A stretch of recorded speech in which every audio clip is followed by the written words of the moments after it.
For this one, we're going to be covering the quadratic formula. This is one of the most powerful tools in all of math, if you ask me. And this is a little formula that's used to solve all quadratic equations. There isn't one that this can't solve that I'm aware of, at least. So let's first start by going ahead and saying what this formula is. So let's say we are given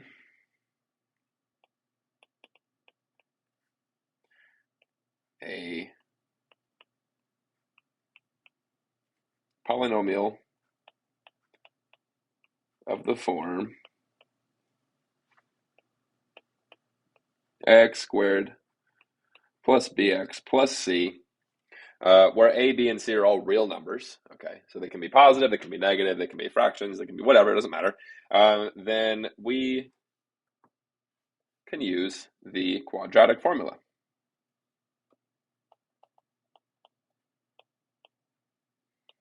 Well, we'll just say it like this. Then x is equal to negative b plus or minus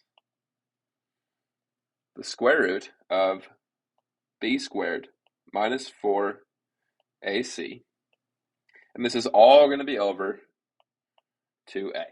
Okay, one of the most common mistakes that people make is they just do the fraction part of this over the square root of b squared minus 4ac. It's over this whole thing. It's over negative b plus or minus the square root of b squared minus 4ac. Okay, so that's something very important to remember. So we can always, so regardless of what the degree 2 polynomial looks like, if it's in the form ax squared plus bx plus c, we should be able to find our solution using the quadratic formula. So let's use this to solve a few examples.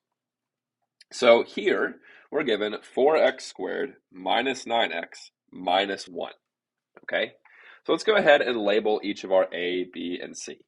So here we have a is equal to 4. Okay, this is our a. Our b is going to be equal to negative 9. So we include the sign in front of each of these, by the way. This is very important, okay? So we include the sign. So there's an implied plus sign out front here for the 4, but we have a negative 9, and then we have that c is equal to negative 1. So using this information, we should be able to come up with a solution here using our quadratic formula. So we have that x is going to be equal to negative b, so negative 9, plus or minus the square root of b squared, so negative 9 squared, minus 4 times 4 times negative 1. Okay, and this is all going to be over 2 times a, or in this case, 4. Okay, so there we go. Everything matches up here. So let's go ahead and simplify this as much as we can. So negative 9, that'll just be a positive 9, plus or minus the square root of b squared. So negative 9 squared, that's just going to be 81. Minus, here we have 4 times a negative 1. So it'll be minus a negative 16.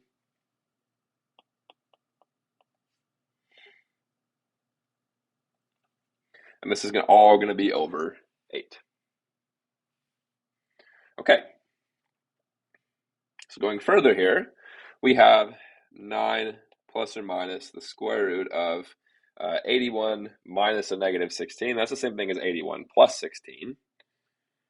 So we get the square root of 97 over 8. Now, I don't believe that Alex requires you to necessarily simplify this as far as it will go. So you can leave it like this. Okay, once you've simplified everything as much as possible, I believe that's the case. If that's not the case, let me know, and we can do a few more examples of simplifying square roots and stuff. But you should also be able to simplify the square roots if you want to. That's always a possibility, assuming you can simplify it. All right, it looks like this one's probably about as simple as it's going to get for now. So we have 9 plus or minus the square root of 97 over 8. Let's take a look at the next one. We have 4x squared minus 9x plus 3. So here we have a is equal to 4. We have b is equal to negative 9. And c is equal to positive 3. So that means that we can write x as negative b. Well, if I actually write the number, negative b, so negative 9 again. What was our last one? Oh, this will be very similar. Okay. Okay. I want to make sure I didn't write down the same example twice. Okay. It will be different. Okay, so we have negative 9 plus or minus the square root of b squared. So we already know that that's 81 minus 4 times 4 times 3. And this is all going to be over 2 times a, or like we said last time, this will just be 8. So 2 times 4 is 8. Okay, so let's see if we can simplify this any. So negative 9, that's positive 9, plus or minus the square root of 81 minus 4 times 4 is 16, times 4 again is, or times 3, I'm sorry, times 3, not times 4 again. Times 3 is 48. And this is all over 8. Okay? So we can also now write this as 9 plus or minus the square root of 33 over 8. And you can leave it like that. Okay? Or you can write this as 2. Another way you can write this as well is you can write this as x is equal to 9 plus the square root of 33 over 8, or 9 minus the square root of 33 over 8. Okay? So when we say like 9 plus or minus the square root of 33 over 8, this is really all we're saying. This is just shorthand for this right here. So this will be a more thorough answer, but we're really saying the same thing. I think Alex will take either one. I'm not sure if they give you an option to write the plus or minus symbol, but if they do, this should be enough here. Okay, let's do one more. We have 8x squared plus 8x minus 1 is equal to 0.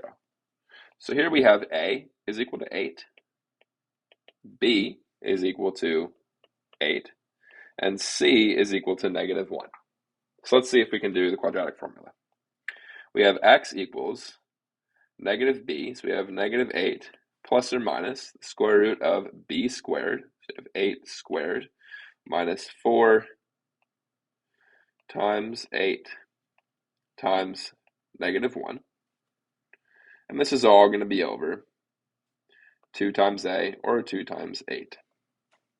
All right, we can simplify this further as negative 8 plus or minus the square root of 64 minus 4 times 8. Okay, so that would be 32, but that'll actually be a negative 32, so minus a negative 32 because we multiplied it by negative 1. And this is all going to be over 16. Okay, we can simplify this further as negative 8 plus or minus the square root of, so really this would be 64 plus 32, so this is 96, all over 16. And I think we can simplify this. So, I don't believe you. I believe Alex would take it like this, but just for fun, let's go ahead and simplify this if we can. Okay, so to do that, we can, let's first focus on trying to simplify the square root of 96.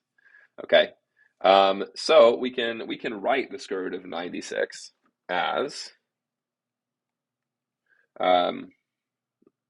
so we'll do negative 8 plus or minus, we can rewrite this as 16. We can rewrite 96 as 16 times 6. Okay? And this will all be over 16. All right? We can simplify this further as